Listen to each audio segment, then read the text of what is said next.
यदि ऐसा है तो चलो अभी चलते। तुम्हारे अश्रों की सौगंध वासुदेव अभी जाकर समस्त कुरुकुल का नाश कर देगा।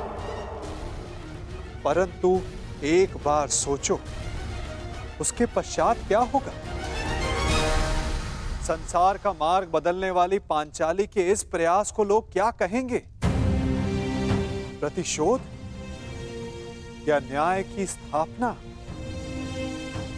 तुम्हें प्रत्येक स्त्री के मान के लिए न्याय व्यवस्था की स्थापना करनी है सखी। केवल दुर्योधन को नहीं, उस सोच को दंड देना है जो स्त्री के मान को पुरुष के दम के पांव के नीचे ले आती है। तनिक सोचो सखी, जिन्होंने साम्राज्ञी के साथ ऐसा किया, वो एक साधारण नारी की क्या गति करेंगे? तुम्हें एक उदाहरण बनना होगा द्रौपदी, ताकि धर्म के नाम पर अधर्म का स्वांग बार बार रचने वालों के मन में धर्म का भय व्याप्त हो सके।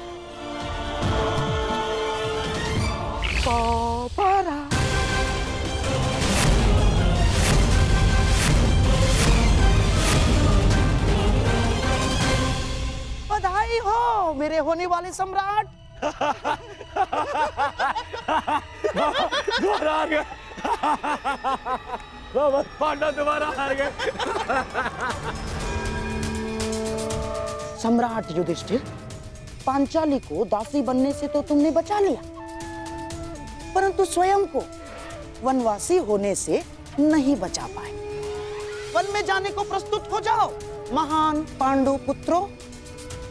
और हाँ, स्मरण रखना, इस पूरे अवधि में ना ही तुम किसी से संधि करोगे और ना ही किसी मित्र राज्य में रहोगे। और हाँ, यदि 1 वर्ष के अज्ञातवास में पकड़े गए या पहचान लिए गए तो फिर से दोहराया जाएगा।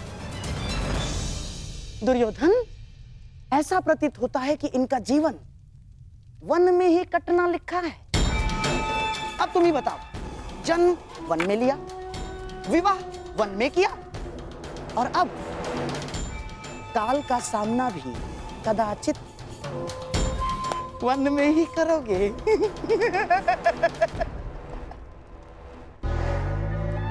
लगता है यही भाग्य का न्याय है।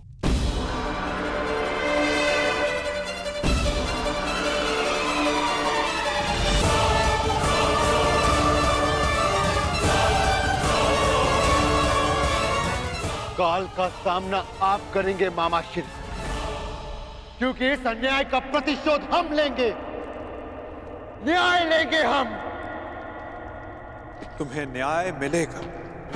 प्रत्येक पापी को उसके किए अधर्म का दंड मिलेगा। प्रत्येक के कर्मों का फल उस तक लौट कर आएगा सखी। 13 वर्ष पश्चात हम फिर लौटेंगे, और इस बार आज्ञा नहीं, हम अपना अधिकार लेंगे। और जो कुछ इस द्यूत भूमि में हुआ है, उसका प्रतिकार हम युद्ध भूमि में लेंगे। मैं प्रतिज्ञा लेता हूं कि पांचाली के अपमान पर अट्टहास करने वाले इन 100 कौरवों को मैं अपने इन हाथों से यमलोक भेज दूंगा।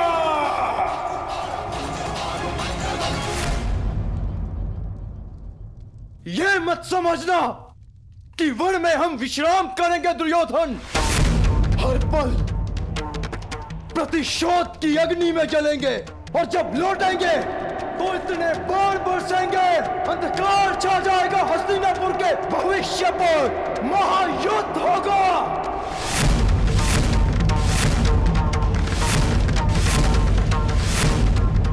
बात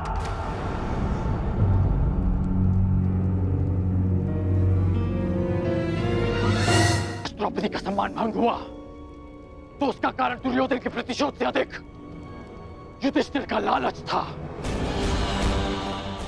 और अब वनवास भी तुमने स्वयं पाया। मैं ये नहीं कहता इस सभा में जो हुआ वो उचित था। दुर्योधन ने जो किया वो धर्म था। तुमने भी अधर्म किया। तुम्हारे साथ जो हुआ उसका कारण तुम्हारा मिथ्या धर्म है, तुम्हारा लालच है। तुम्हें लगा कि एक बार और युद्ध खेलकर कौरवों को सदा के लिए वन में भेज दोगे। तुम्हें लगा कि यही अवसर है, खेल लो। परंतु अवसरवादी वीर नहीं होते। वीर वो होते हैं जो हर क्षण को अवसर बना दे। यदि आज तुम ये दूसरा दाव ना खेलकर युद्ध करते तो सौगंध अपने गुरु परशुराम की कि अपने आत्मग्लानि के निराकरण के लिए मैं स्वयं अपना कवच निकालकर तुम्हारे चरणों में रख देता और तुमसे कहता कि मेरा सर धड़ से अलग कर दो। परंतु तुम सब कायर हो।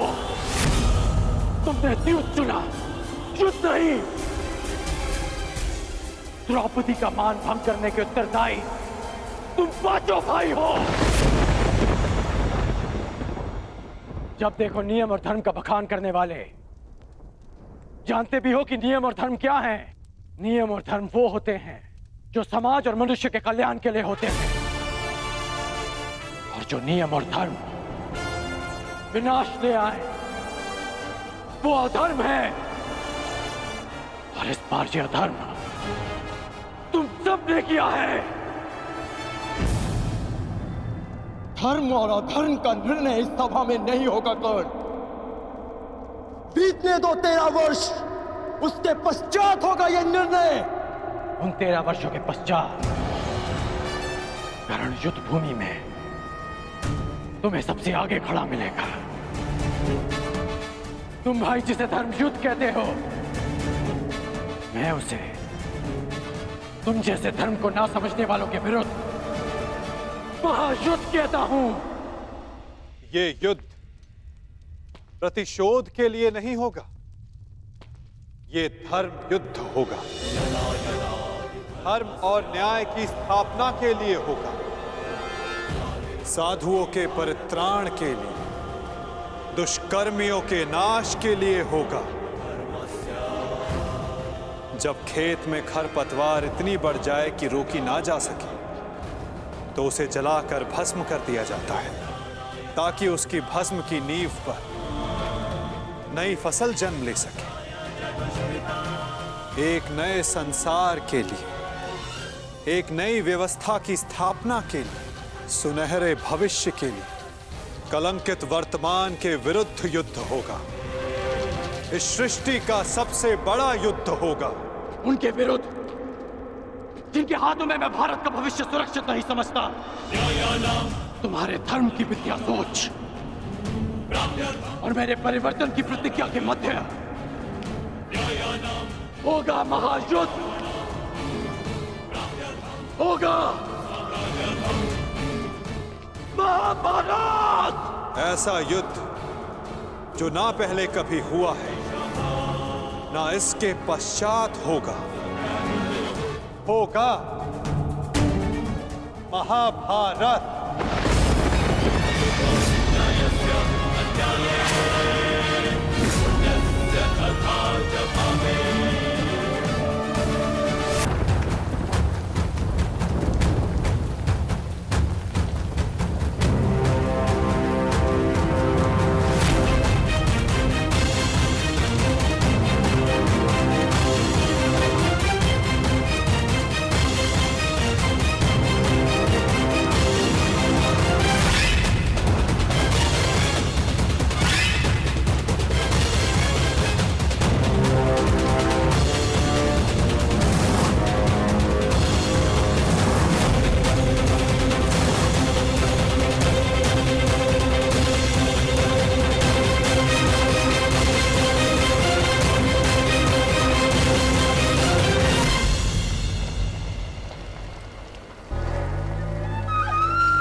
बधाई हो अंगराज, तुम्हारे मित्र के जीवन से उसका सबसे बड़ा कांटा दूर जा रहा है। और यदि मेरी दृष्टि से देखें तो एक महायुद्ध हस्तिनापुर के समीप आ रहा है।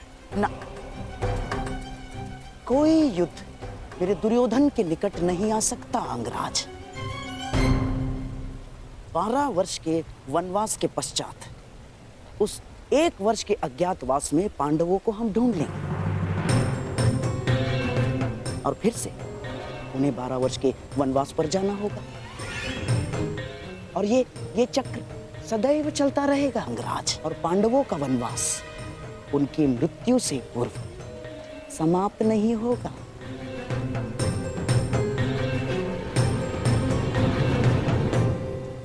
और यदि समाप्त हो गया तो द्यूत नहीं, युद्ध होगा जहां आपके पासे भी काम नहीं आएंगे गांधार राज। पासे काम आए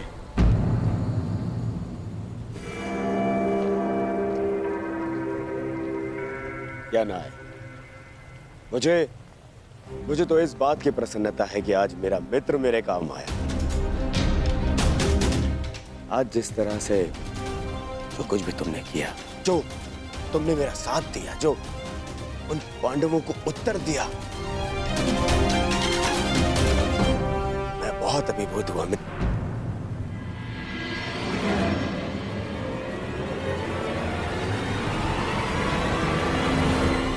आज का दिन बहुत लंबा था युवराज,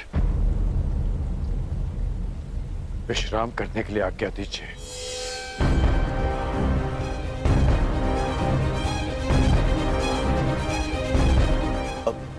मित्र, मामाश्री, ये द्यूत तो मैं जीत गया, पर कहीं ऐसा तो नहीं कि मैं अपना मित्र हार बैठा? नहीं दुर्योधन, ऐसा हो ही नहीं सकता। तुम्हारा ये मित्र अंगराज कर्ण तुम्हें छोड़कर कभी नहीं जा सकता ना। अब तुम चलो, कल की तैयारियां करो। हमें कल इंद्रप्रस्थ जाना है ना दुर्योधन।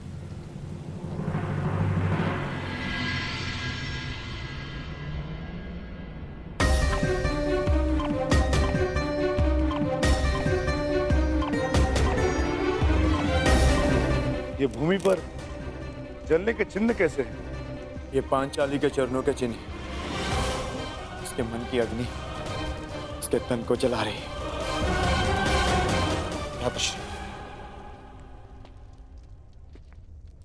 पांचाली को तो ये भी ज्ञात नहीं कि हम 12 वर्ष का वनवास लेकर आए हैं। तुम्हें न्याय मिलेगा पांचाली, परंतु इस समय अन्याय के तुला के एक और पल्लड़े से मिलना शेष है।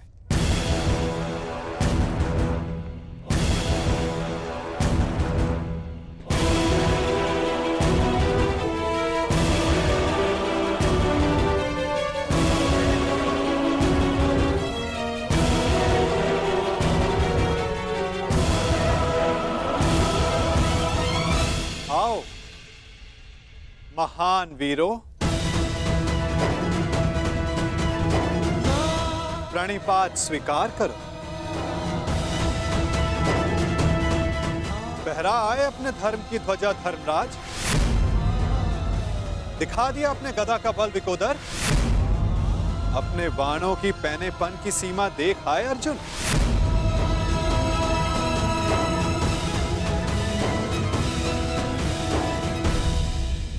हमें क्षमा कर दीजिए केशव,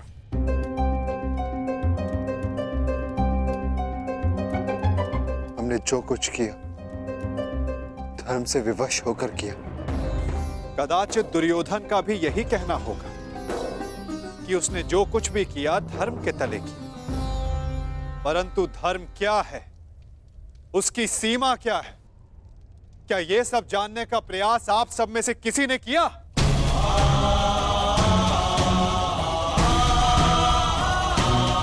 धर्म वो रथ है जिस पर चढ़कर संसार में व्यवस्था का राज्य किया जाता है। धर्म वो बाण नहीं जिसे हाथ में लेकर अधर्म को तांडव करने दिया जाए।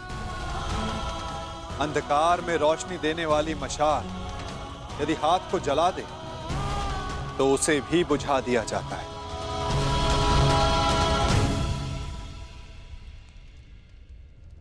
धर्म जब सीमा पार करके अधर्म का कारण बन जाए तो क्या उसे छोड़ देना उचित नहीं धर्मराज? युद्ध के लिए बुलाए जाने पर ना जाने क्षत्रियों का धर्म नहीं।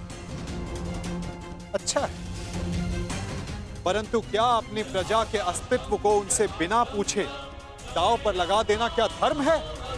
एक अग्रज का धर्म होता है कि वो अपने अनुजों का मार्गदर्शन करे।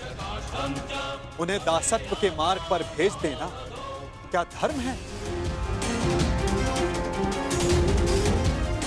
जिस पत्नी की रक्षा करना पुरुष का सबसे बड़ा कर्तव्य होता है, उसे चौसर की बिसात पर बिछा देना क्या धर्म है धर्मराज?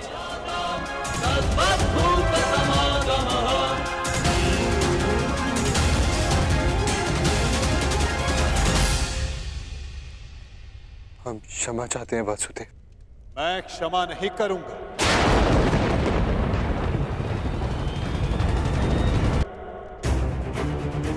क्योंकि क्षमा करने का अधिकार मेरा नहीं,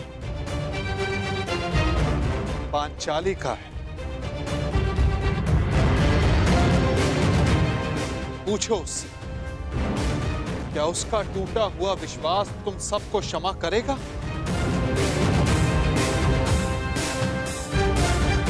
क्या उसके खुले हुए केस तुम्हें क्षमा करेंगे? क्या इतिहास तुम सबको क्षमा करेगा?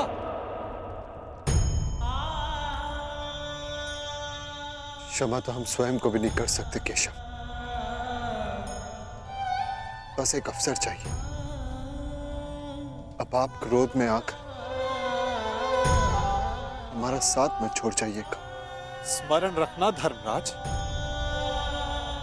मैं किसी के साथ नहीं, मैं इस समय केवल विरुद्ध हूं। हर उसके विरुद्ध जिसने पाप किया या मौन रहकर पाप सहा। यदि मैं किसी के साथ हूं तो केवल स्त्री के मान के साथ हूं। मैं केवल द्रौपदी के साथ हूं। आप बिल्कुल ठीक कह रहे हैं केशव। हमने जो अपराध किया है वो क्षमा करने योग्य नहीं है।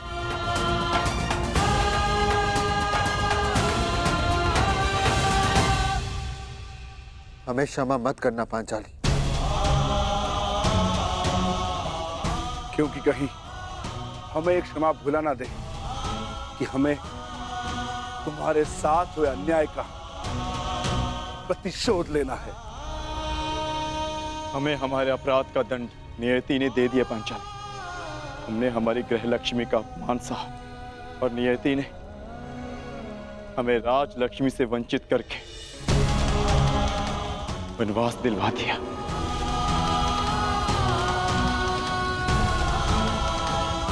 12 वर्ष का वनवास और 1 वर्ष का अज्ञातवास।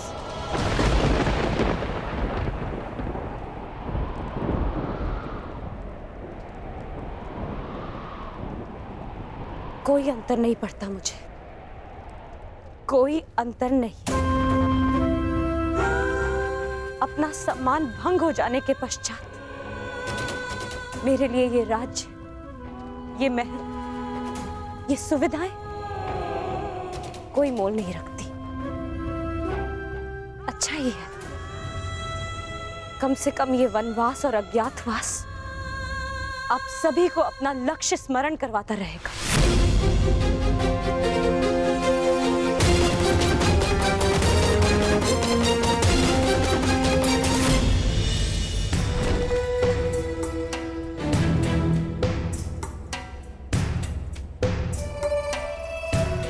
मित्र,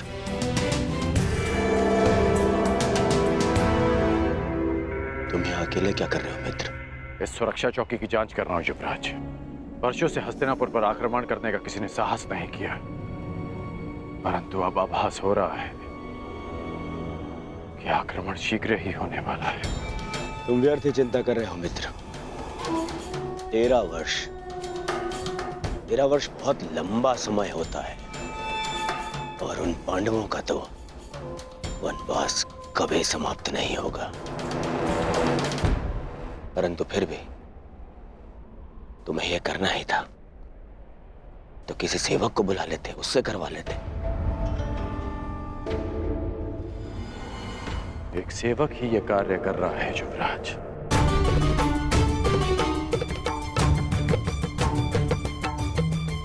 ऐसा मत कहो मित्र, यह आनंद का समय है। इंद्रप्रस्थ जीत लिया है मैंने। मेरे साथ इंद्रप्रस्थ चलकर मेरे आनंद में भागीदार बनो। जो पाप में भागीदार बन जाए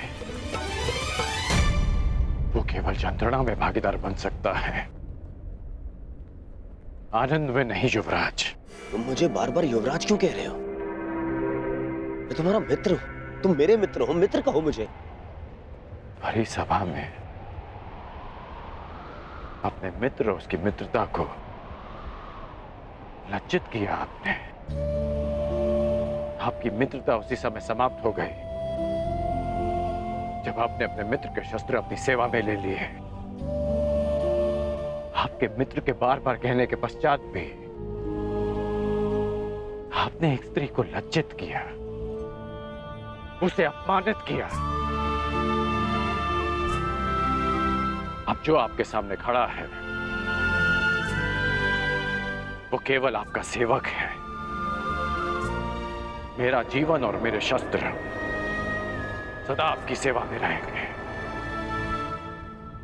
आदेश दीजिए युवराज कि आगे आपके इस दास को क्या करना है। बस करो। मेरे जीवन में तुम्हारी सबसे अधिक आवश्यकता है। आपकी हर आवश्यकता पूर्ण करना मेरा धर्म है युवराज, परंतु केवल एक सेवक बनकर, एक दास बनकर और मित्र समझकर मैं आपको कभी गले नहीं लगा पाऊंगा। यदि आप चाहते कि मैं आपके साथ इंद्रप्रस्थ चलूं तो मैं अवश्य चलूंगा युवराज, परंतु केवल एक सेवक बनकर चलूंगा।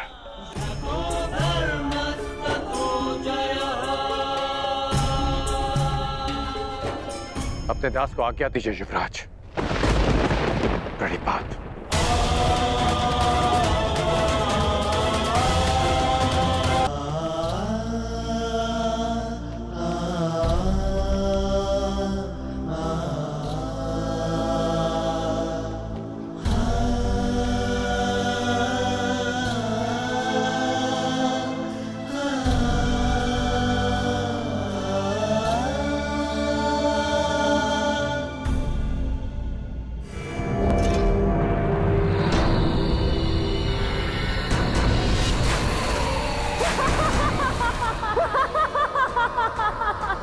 अंधे का पुत्र अंधा। दुशासन, ये वही स्थल है जहां मैं गिरा था। यही मेरे अपमान का ठास उड़ाया गया था।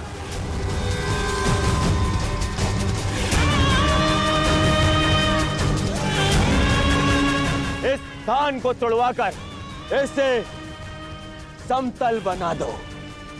इस माया महल के हर एक भ्रम को भंग कर दो। और यहाँ वो चिन्ह स्थापित करो जो संसार को यह बताता रहे किस प्रकार दुर्योधन ने अपने अपमान का प्रतिशोध लिया था।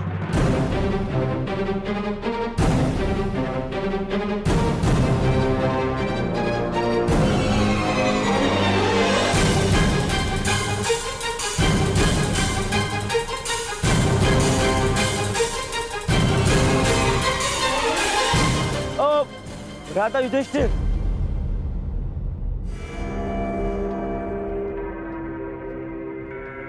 अरे मेरे पांडव भाई जा रहे हैं, परंतु जब भाई दूर जा रहा हो तो दूसरा भाई उसे भेंट दे, ये रीति है ना मामाश्री? हाँ। हाँ, तो इन भाइयों के लिए इस भाई की ओर से एक छोटी सी भेंट।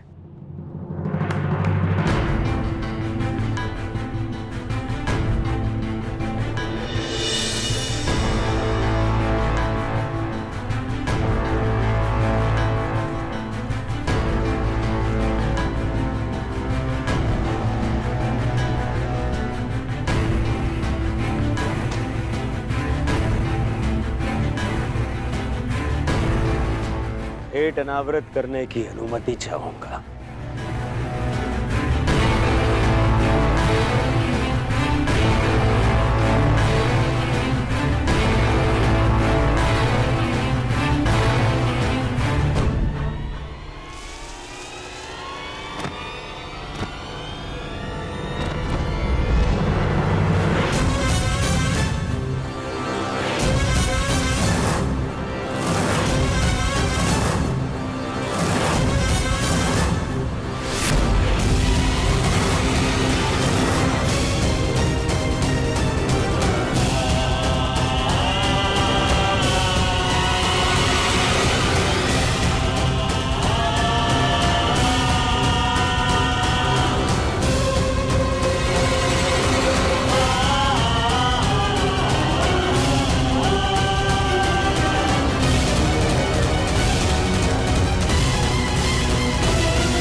ये प्रतिज्ञा लेता हूं कि जिस प्रकार मैंने भूमि पर आघात किया है, उसी प्रकार युद्ध में मैं तुम्हारे छाती पर आघात करके तुम्हारी छाती फाड़ दूंगा दुष्टात्मा।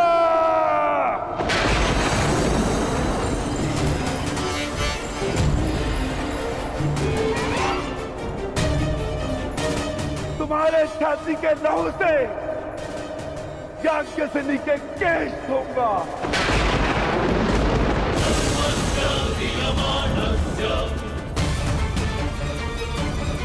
और तब द्रौपदी अपने केश बांधेगी।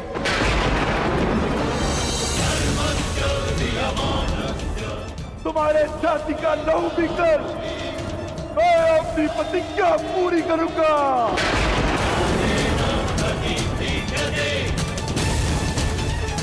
और तुम दुर्योधन, मामा श्री के स्वप्न के होने वाले सम्राट, अपने अंत के दिन कितना प्रारंभ कर दो।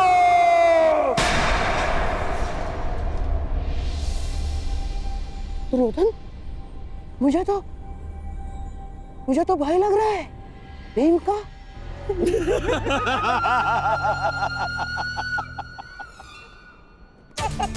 दिन तो तुम गिनना प्रारंभ कर दो पांडु पुत्रों। और हाँ, ठीक से दिन, प्रहर और क्षणों की गणना करना।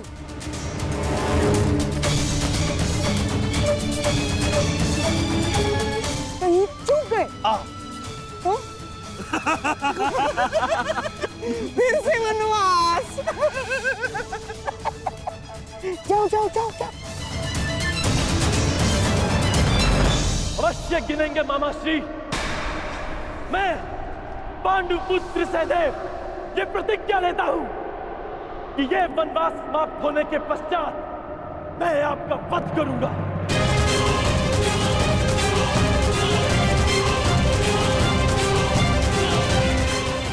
मेरा वध?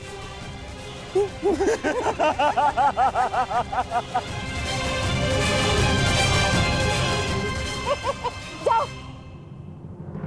चलो अनुज, हमें यहां से प्रस्थान करना है।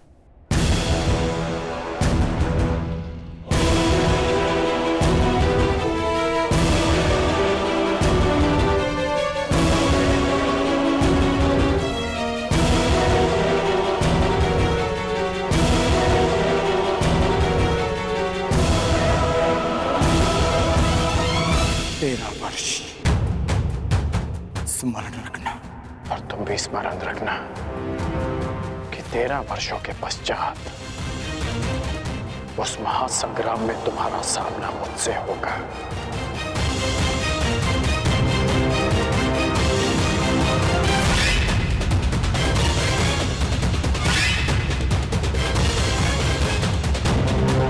आओ मेरे सम्राट, पांडवों के इंद्रप्रस्थ को अब दुर्योधन की विजय का प्रतीक बनाते हैं। आओ।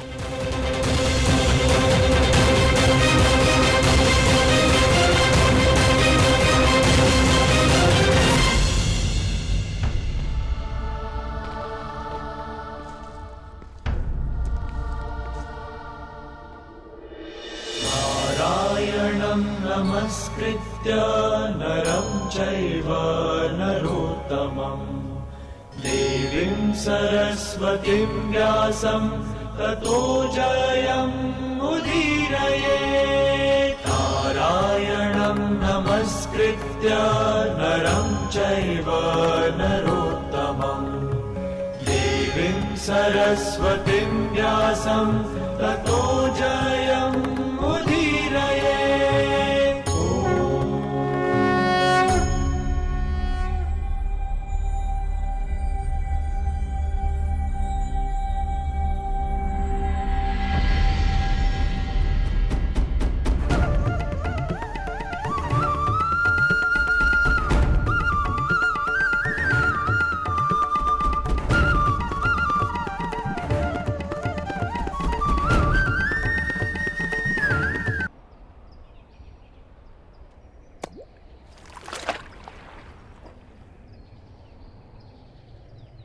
ऊपर से कितना शांत प्रतीत होता है न कर्ण, परंतु भीतर से न जाने कितनी बड़ी अशांति, कितना बड़ा ज्वार छिपा कर बैठा है।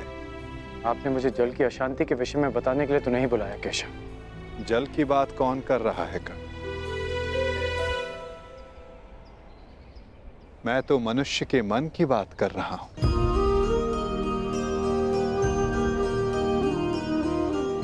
मैंने तुम्हें यह कहने के लिए बुलाया है कर्ण कि अब भी अवसर शेष है। अपने मन की शांति पा सकते हो तो बोलो कर्ण, इतना बड़ा अनर्थ देखने के पश्चात भी क्या तुम अब भी दुर्योधन का पक्ष चुनोगे? किसका पक्ष चुनो केशव? किसने उचित किया, किसने अनुचित? किसने धर्म किया, किसने अधर्म? कौन था उस सभा में जो इस पाप के लिए उत्तरदायी नहीं था? हाँ, इस अनर्थ के लिए दुर्योधन अवश्य उत्तरदायी था, परंतु पांडव भी कम दोषी नहीं थे, सब दोषी थे।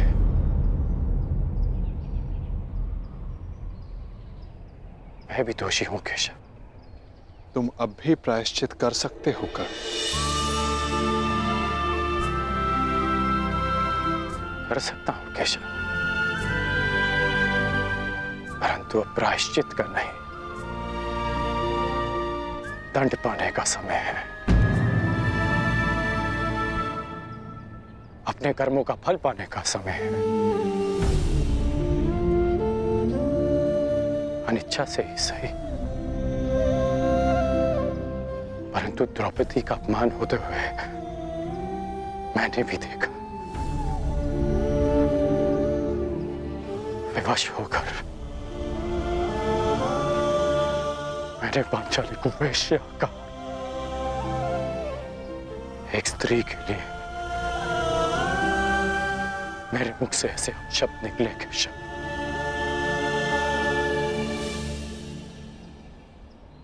अब उसका विषपान भी तो मुझे ही करना होगा, है ना केशव? परंतु एक प्रश्न शेष है केशव। मैंने तो पाषाण होना चुना, परंतु जिसे आपने पंख बनाया उन्होंने भी आपको लज्जित किया, फिर आप उनके साथ क्यों हैं?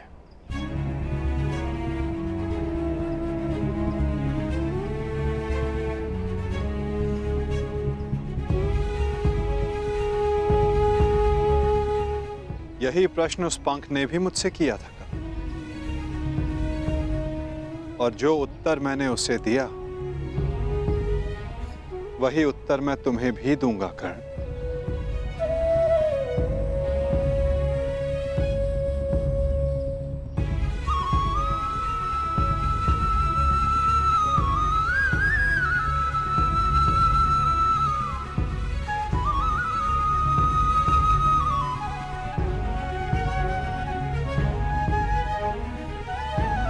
मैं किसी के साथ नहीं हूं कर्ण,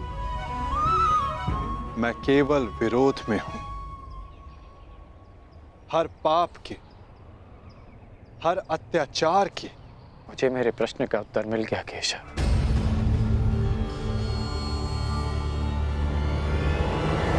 परंतु हमारे मार्ग अलग है। अब हम सीधा युद्ध में मिलेंगे केशव, जहां मैं दुर्योधन का साथ दूंगा, अपना कर्तव्य निभाने के लिए नहीं, परंतु द्रौपदी के साथ जो पाप हुआ उसका परिणाम भोगने के लिए।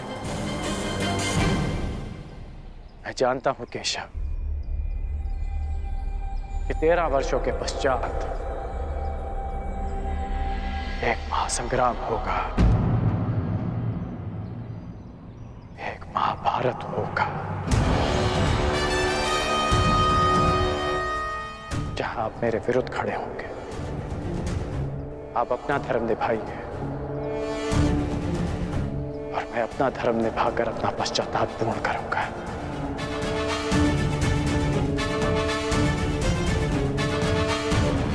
बड़ी बात केशव। जयानाम् अधिकाराणाम् प्राप्त्यर्थम् साम्राज्यार्थम् न्यायानाम् अधिकाराणाम् प्राप्त्यर्थम् साम्राज्यार्थम्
उत्तम, अति उत्तम। प्रतीत होता है कि वनवास का प्रवास आप पांचों भाइयों को बहुत भा गया है। प्रणिपात। मैं यहां आप पांचों को कुछ स्मरण करवाने आया हूं। भले ही आप सबको इंद्रप्रस्थ वापस नहीं चाहिए, परंतु उन खुले केशों का क्या जो न्याय मांग रहे हैं।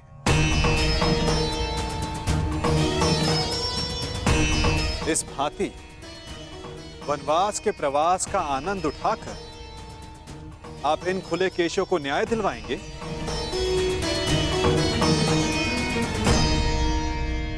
हम ना वो खुले केश भूले हैं और ना ही अपना प्रतीकार।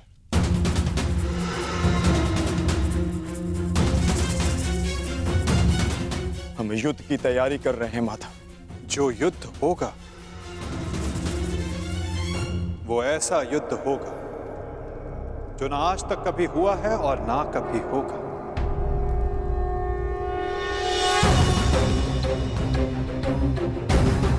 तुम्हें पता ही नहीं पार्थ कि युद्ध में तुम्हारे समक्ष कौन कौन होंगे। दुर्योधन, दुशासन,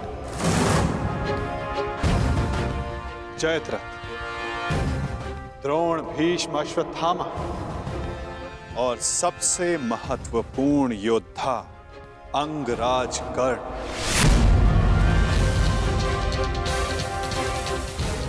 ये एक भीषण युद्ध होगा और इस युद्ध की तैयारी भी भीषण करनी होगी पार्थ।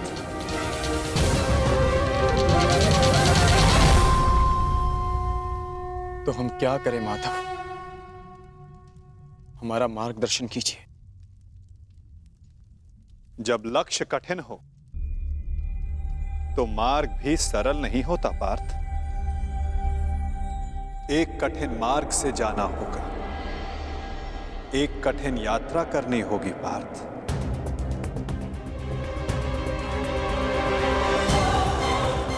अपने शस्त्रों की तीक्ष्णता और अस्त्रों की शक्ति बढ़ाने का समय आ गया है। वैसे आचार्य द्रोण ने तुम्हें कई दिव्य अस्त्रों की दीक्षा दी है, परंतु तुम्हें अब भी एक महत्वपूर्ण अस्त्र पाना शेष है पार्थ।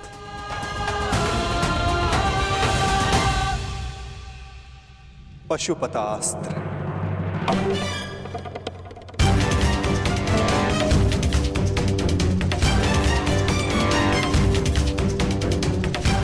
भगवान शिव का महाप्रलयंकारी अस्त्र। हाँ पार्थ, भगवान शिव को प्रसन्न करो। कैलाश जाकर उनसे इस महान अस्त्र की दीक्षा लो।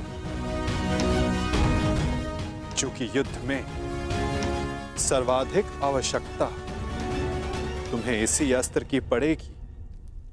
ठीक है माधव, जैसा आप चाहते हैं वैसा ही होगा। मैं आज अभी कैलाश के लिए प्रस्थान करता हूं। तुम्हारी सफलता की कामना सहित मैं तुम्हें विदा करता हूं पार्थ, परंतु फिर से स्मरण करवाता हूं, मार्ग बहुत कठिन होगा और बाधाएं बहुत भयंकर।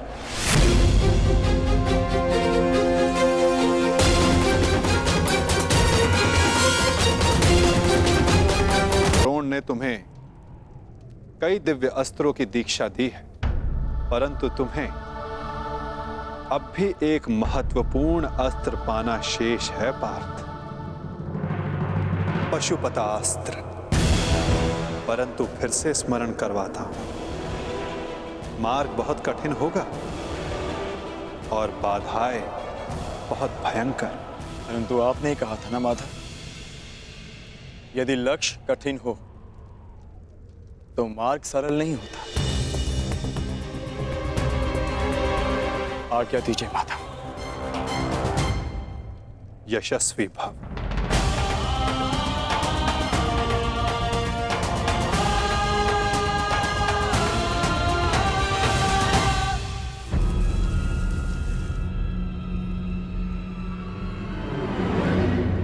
क्या हुआ माधव?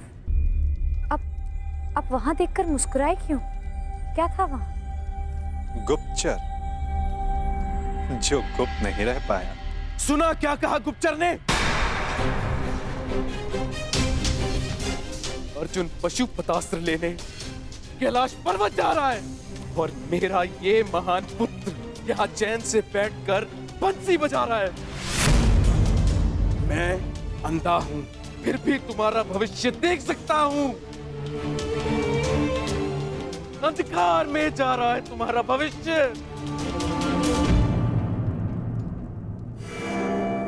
महाराज, आप व्यर्थ ही चिंता करते हैं। अर्जुन का कैलाश पर्वत पहुंचना सरल नहीं होगा। अस्त्र पाना तो बहुत दूर की बात है। अच्छा, तुम भूल रहे हो गांधार राज, अर्जुन बली है, हठी है, पराक्रमी है। यदि उसने वो अस्त्र पा लिया तो तुमने उसे रोकने की क्या व्यवस्था की है?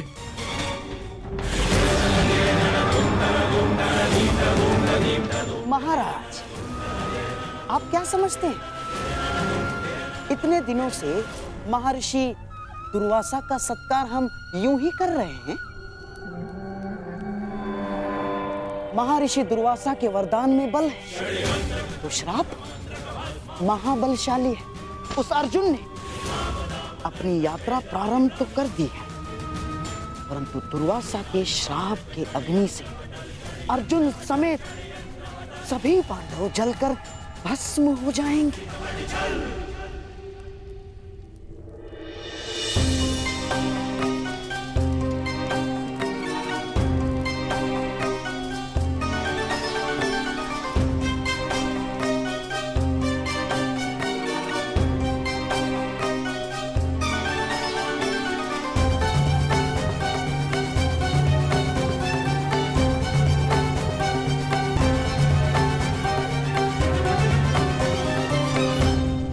प्रणाम महर्षि। आशा करता हूं कि हस्तिनापुर के आतिथ्य से आप प्रसन्न हैं। अति प्रसन्न हैं गांधार नरेश। आपके भांजों के परिश्रम और सेवा से हम अत्यधिक प्रसन्न हैं। वरदान मांगो।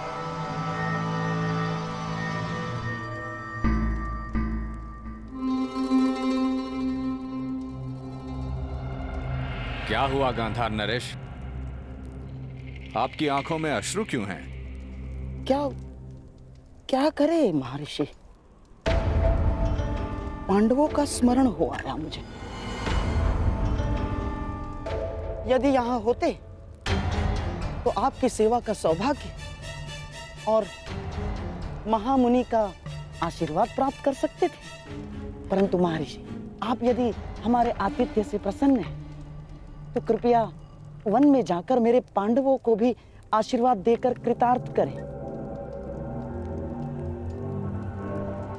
हाँ, और उन्हें भी अपनी सेवा का अवसर प्रदान करें, क्योंकि इस समय उन्हें आपके आशीर्वाद की बहुत बहुत आवश्यकता है महर्षि।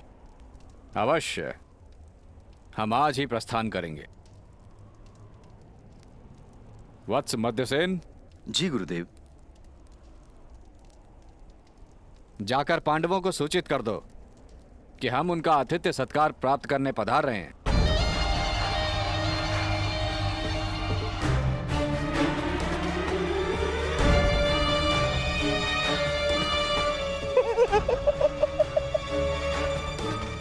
भूखे ब्राह्मण के श्राप से अधिक विध्वंस कुछ नहीं होगा दुर्योधन। और विशेषकर तब जब ब्राह्मण दुर्वासा जैसा हो, जिनका क्रोश और श्राप दोनों उनके वश में नहीं होते। बेचारा अर्जुन पशुपतास्त्र पाने से पहले दुर्वासा मुनि का शापास्त्र पा लेगा और उसमें भस्म हो जाएगा। अब तुम ही बताओ दुर्योधन, पांडव 10,000 शिष्यों के साथ दुर्वासा को भोजन कैसे कराएंगे?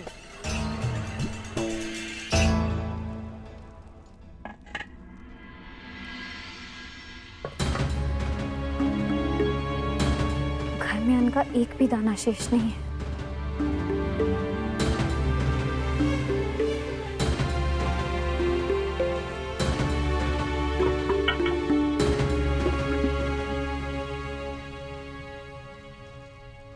प्रणाम।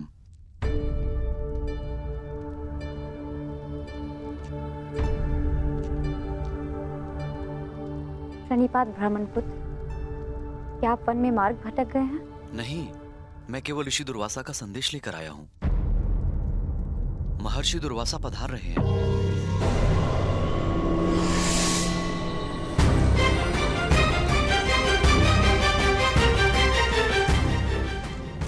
निवेदन है कि उनके और उनके 10,000 शिष्यों के सत्कार की व्यवस्था करें।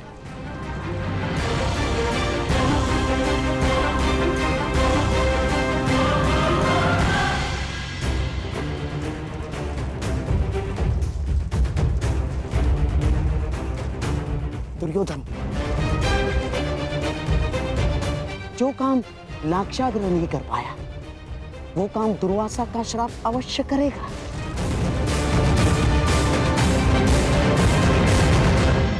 हे ईश्वर, घर में अन्न ही नहीं है। मैं कैसे उनका सत्कार कर पाऊंगी?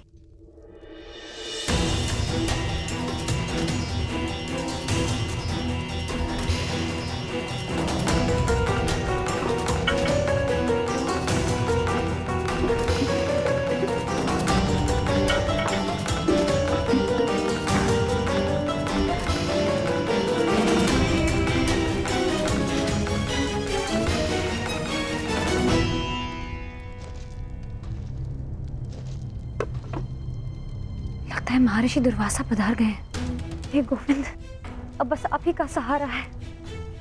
रक्षा कीजिए गोविंद, सहायता कीजिए।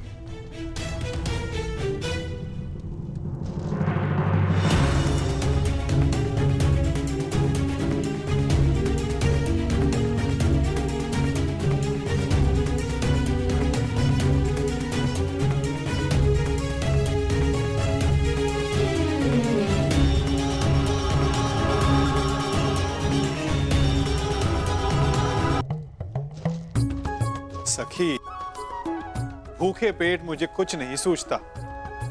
पहले मेरी क्षुधा पूर्ति की व्यवस्था करो, उसके पश्चात ही मैं तुम्हारी समस्या का समाधान कर पाऊंगा। परंतु सखा। सखी, मुझे भूख लगी है। अब जो कुछ भी घर में है ले आओ, उसके पश्चात बैठकर बात करेंगे। जाओ जाओ।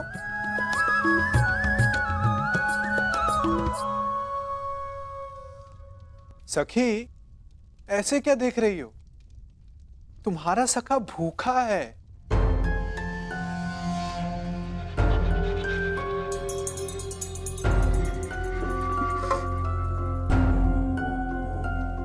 आपने तो समस्या और बढ़ा दी है सखा।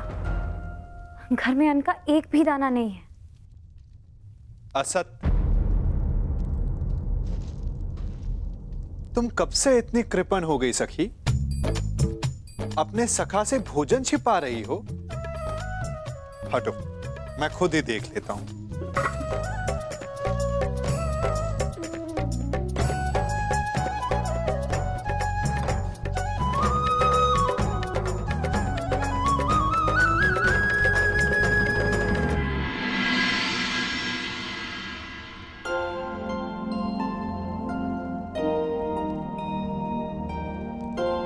कहा था ना, अपने सखा से तुम भोजन छिपा रही हो। नारायणं नमस्कृत्य नरं चैव नरोत्तमं देवीं सरस्वतीं व्यासं ततो जयमुदीरये। नारायणं नमस्कृत्य नरं चैव नरोत्तमं देवीं सरस्वतीं व्यासं ततो जयमुदीरये।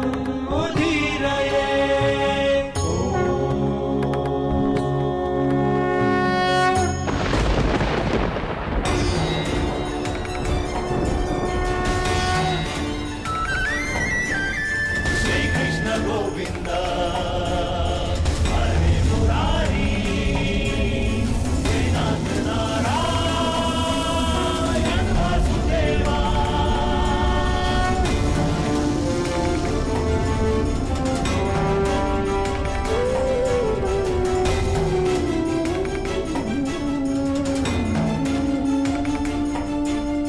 श्री कृष्ण गोविंद हरे मुरारी नाथ नारायण वासुदेवा। श्री कृष्ण गोविंद हरे मुरारी नाथ नारायण वासुदेवा।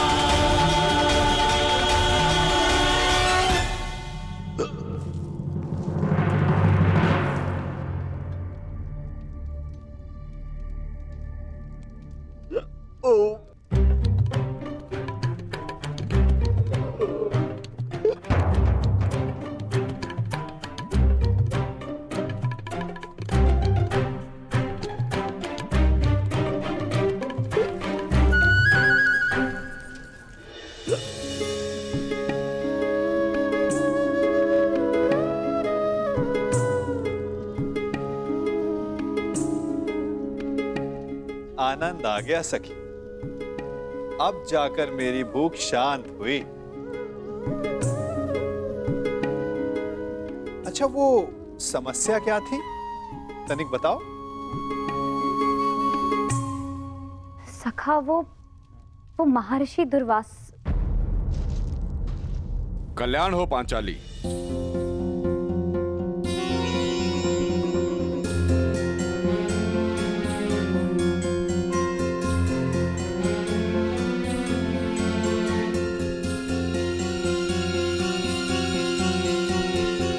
प्रणिपात महर्षि। अखंड सौभाग्यवती भव।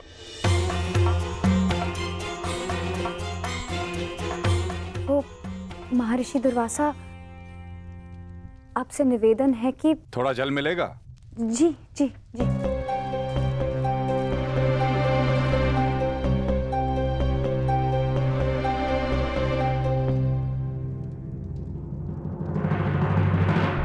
महर्षि, वो आपके शिष्य ने संदेश दिया था कि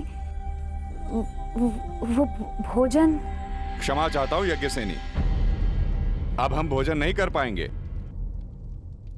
हमारा पेट भर चुका है। कष्ट के लिए क्षमा चाहता हूं।